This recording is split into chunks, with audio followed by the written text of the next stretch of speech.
प्रणाम। जय श्री राम। मेरा नाम दीपक शुक्ला है और हमारे इस चैनल श्री रामचरितमानस रस में आप सबका स्वागत है। श्री रामचरितमानस में भगवान शंकर कहते हैं कि मातु पिता गुरु प्रभु कै बानी, बिनहि विचार करिय शुभ जानी। यह पंक्ति केवल आदेश नहीं है, यह जीवन की एक गहराई है, एक रहस्य है जिसे केवल वही समझ सकता है जो श्रद्धा में डूबा है। यहाँ शिव 4 प्रतीकों की बात करते हैं, माता, पिता, गुरु और प्रभु। ये चारों जीवन की 4 दिशाएं हैं। माता प्रेम का सागर है, उसकी वाणी में आदेश नहीं करुणा बहती है। वह तब भी तुम्हें बचाती है जब तुम विरोध करते हो, उसकी डांट भी दुआ होती है। पिता मर्यादा का रूप है, वह सीमा बनाता है ताकि तुम न टूटो, क्योंकि बिना मर्यादा का प्रेम अराजकता बन जाता है।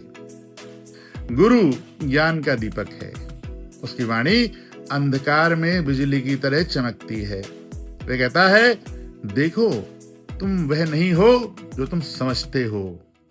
और जब उसकी दृष्टि तुम पर पड़ती है तो भीतर की नींद टूट जाती है। और प्रभु भगवान, वह तुम्हारे भीतर की सबसे सूक्ष्म आवाज है।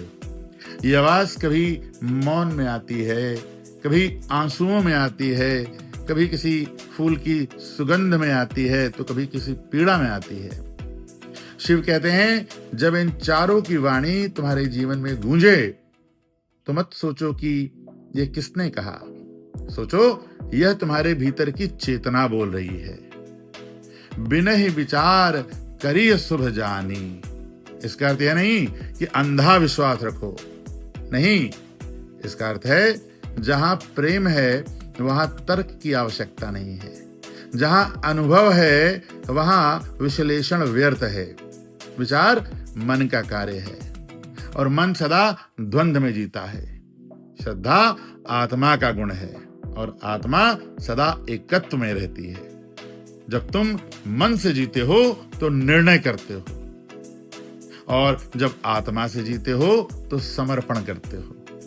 समर्पण मूर्खता नहीं है, यह सर्वोच्च बुद्धिमत्ता है, क्योंकि समर्पण में तुम नहीं रहते, केवल अस्तित्व रह जाता है।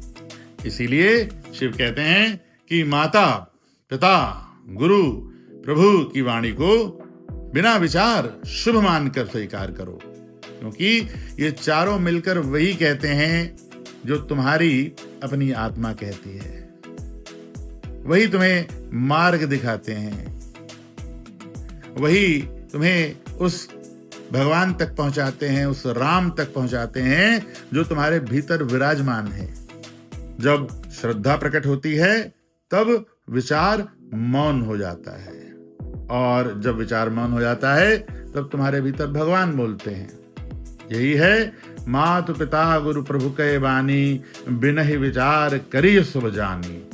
यही शिव का संदेश है, यही जीवन का सार है और यही भक्ति की शुरुआत है। जय श्री राम।